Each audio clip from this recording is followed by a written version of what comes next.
back to the video tutorial series of the mobile computing and wireless communication. Okay, let's start our lecture series. Topics to be covered in this lecture, that is routing in GPRS and billing and charging in GPRS.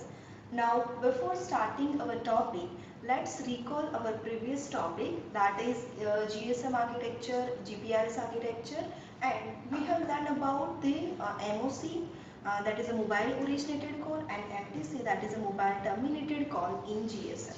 Okay, before starting this routing in GPRS, first of all, recall the GSM architecture. Okay, in GSM architecture, we have the different concept, that is a mobile station.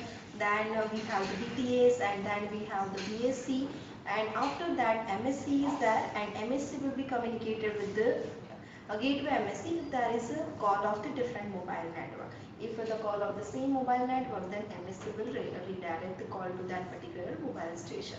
So this is all about what? GSM. Now in GPRS, when GSM will be converted, when GPRS will be used as architecture, so GPRS is ultimately based on the GSM. Okay, what is the difference? There is a difference of only two nodes, that SGSN and GGSN will introduced in GPRS. Okay, and work of the SGSN, that is the same as the work of the MSC in GSN. Okay, and GGSN will work as the same as the gateway MSC. Okay, so this is the difference. Why? Because GPRS is ultimately based on the packet data network and GSM is ultimately based on the voice network. Okay, so for the packet data network, there is no any different architecture. It will follow the architecture of the GSM only. And in GSM, we have seen the mobile originated call and mobile terminated call. Now, what will happen in mobile originated call and mobile terminated call? Mobile originated call, that means whenever you are calling, that is what mobile originated call.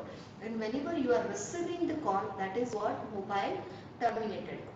Okay, so we have learned how this MOC and MTC will work in GSM. So the same concept that is in GSM routing in GPRS. Okay, so whenever, for example, you have a mobile phone and you are typing some, for example, xyz.com, any website, you are searching for that.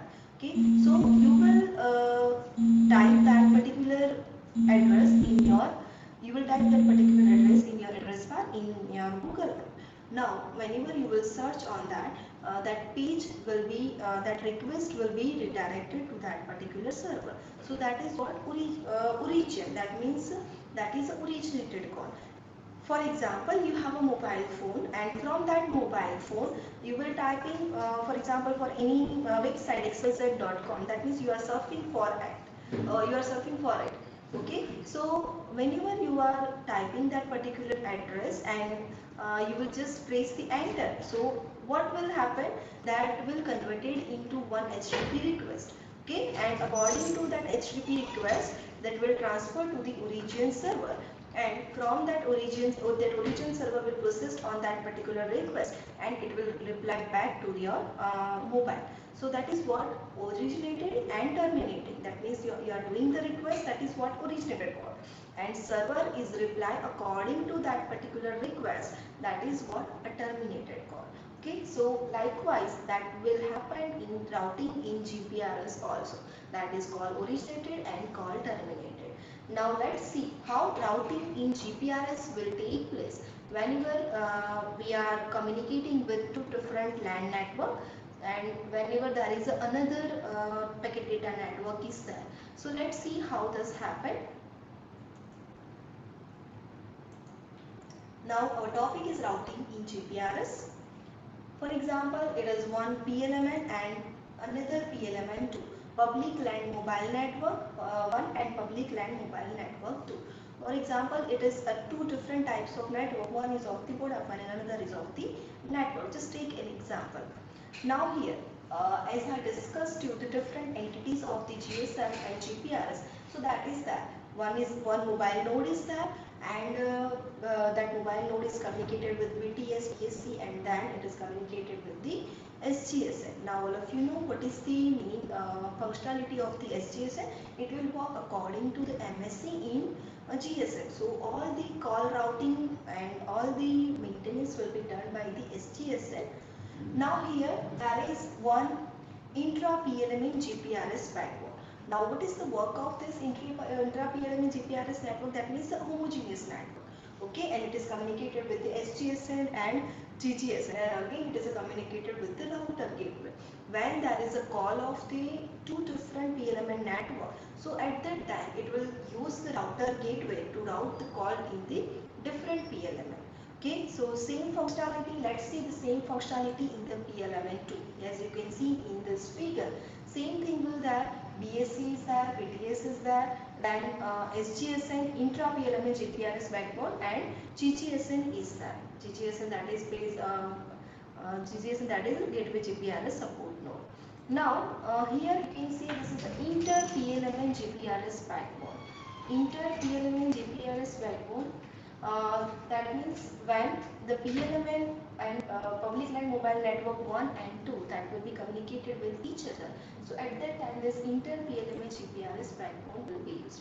And again here you can see it is a router gateway. Okay. Now next is inter PLMN GPRS backbone. Now this inter PLMN GPRS backbone is connected with this two different PLMN. Whenever we have those two different PLMN, at that time this inter PLMN GPRS backbone will responsible for routing the data packet in these two different network. Okay. Now suppose there is another network, that is a packet data network, PDN network. Okay, so in this PDN network there is a origin server X. Okay, so this origin server X is there. Now suppose assume that this mobile node in PLMN2, this mobile node in PLMN2 want to transfer some data packets to the origin server X. That means, as we have here taken the example that using your mobile node, you suppose you are surfing from the for xyz.com. So that request will be transferred from this route that you can see in red line. According to this route, it will transfer to this origin server X. So what will happen? Whenever mobile node will send the request, at that time through the BTS, BSC and through SGSN, it will transfer. Now SGSN will detect this, and SGSN will encapsulate this packet and it will forward to this inter-PLMN GPRS backbone. Now through this intra-PLMN GPRS backbone. Now through this intra-PLMN GPRS backbone, it will transfer to the GGSN. Now what GGSN will do? GGSN will decapsulate this packet and GGSN will send this data packet to this PDN network, that is packet data network. Packet data network will receive this data packet and intercept that this data packet is for the origin server X. So that router is connected to that network. Using that router, it will send the data packet to the origin server X. Now origin server will receive the request and according to the request it will process, okay, and it will send the data packets to the send that response to the mobile node, and it will follow this path that you can see in green line. So why is it so? Because origin server X has its fixed address, that is its fixed IP address. Now this mobile node is in different network, that is a PLMN 1. Okay, so that is in PLMN 1. Now this mobile node is a part of the PLMN 2. So its fixed address is assigned by the GGSN and that is known to, and that is public. So it is known by the origin server X. So origin server X will send the data packet to that address only. So when GGSN will receive that that data packets, so what it will do, it will intercept and it will check through the HLR and VLR. As you know that HLR and VLR will provide the current position of the mobile node that we have learned in the GSM. Okay, so through the HLR and VLR, it will check the current position of the mobile node. But now it is in PLMN2. So what GGSN will do? GGSN will encapsulate the packet. Okay, it will define another IP address, that is the care-of address. Okay, it will define another IP address and according to the IP address, it will send the data packet through the intra-PLMN GPRS backbone through the router gateway in PLMN1. Now, using this inter-PLMN GPRS backbone, it will transfer this data packet. So, the router gateway in PLMN1 will intercept this data packet and will check. Okay, this data packets is of the this particular network. So router gateway will transfer this data packet to the SGSN. Now SGSN will decapsulate it, and it will send this data packet to the BSC, and it will transfer to the mobile node. So this is the procedure that will be followed whenever this mobile node is not in the current network and it is sending the data packet to the another different types of network. So when there is a different network, there is a use of the gateway. Okay, as you can see here, GGSN is used, and when there is data packets will be transferred in the same network, then only inter-PLM and GPRS backbone is used. And when two different land mobile network will be communicated, that intra-PLM and inter-PLM GPRS backbone is used. Okay, here you can see this is the message that will be transferred from this mobile node to the origin server X. Okay, here you can see this message is moving from mobile node to the origin server X. Now here, when origin server will reply, this message will transfer from the origin server X to the mobile node. So here you can see this route will be followed when there is a different network is there. So this is all about the GPRS routing. It is ultimately same as the originated call and terminated call. When from mobile node you are sending the data packets, that is the originated call, and when server will reply, that is terminated call.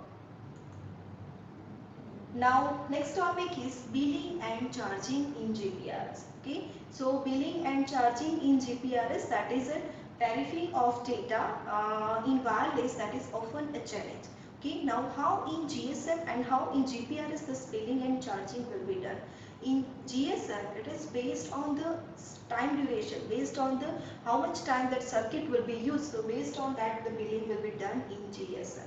Now in GPRS, that is based on the data packet. Okay, so GPRS ultimately work according to the data packet. So how much data packets you have used, so based on that the billing and charging in GPRS will be done. Okay, so this minimum information you should have whenever you are doing the billing and charging in GPRS. That is the uses of the bandwidth, etc. So this all type of information you require when this done in GPRS. Now which are the basic functionality, basic concept is required. So here you can see the numbers of list is there. First is what? The duration. Duration, that is the duration for how much duration that PDP context procedure, PDP context session is going on. So that is what? The duration. Then time, on which time you are calling, on which time you are using. So it may be possible that in midnight you have the less charges. Okay, so based on the time. Then next is what? Volume. Volume of data. How much volume of data you have used. Okay, suppose you have the 1 GB per day. So if you have 1 GB per day, then extra charges will be applicable to you if you will use extra internet. So that is based on the volume. Then next is what? Location. On which location are you? If you are in the home network, then charging will be less. But if you are in the foreign network, that means you are in the roaming area, then charging will be more. Okay. Then next is flat rate. Flat rate, that means suppose you have the postpaid card and you are paying 45 rupees per month. So that is what? Flat rate. Okay. So that flat rate will be charged. Then next is free charge. That means no any charge is there. Okay, for example, if you have recharged for particular rupees and you are getting this 500 minutes free, so that is what? Free charge. Then quality of service, which quality of service you are using, whether you are using 4G, whether you are using 3G, etc. So based on the quality of service, charging will be there. Then next is what? SMS. Okay, so based on the SMS, the charging will be there. Then reverse charging. Reverse charging, that means what? Suppose you are in roaming area and you are calling to the another person who is in home network. So when that person will receive your call, that person also will be charged, because this is what? A reverse charging. You are in roaming area, so distance will be more. So at that time reverse charging will be applicable to the person who is receiving your call. Then next is barrier services. Barrier service, that is charges depends on the SMS, MMS, etc. So these are the concepts that will be considered when billing and charging will be done in GPRS. Okay. So this is all about this lecture. We have learned about the billing and charging, and we have learned about the GPRS routing. GPRS routing is ultimately same concept as the MOC and TOs, MOC and MTC in the GSM. Okay, remaining interesting topic we will cover in the next lecture. Thank you for watching. We will meet in the next lecture.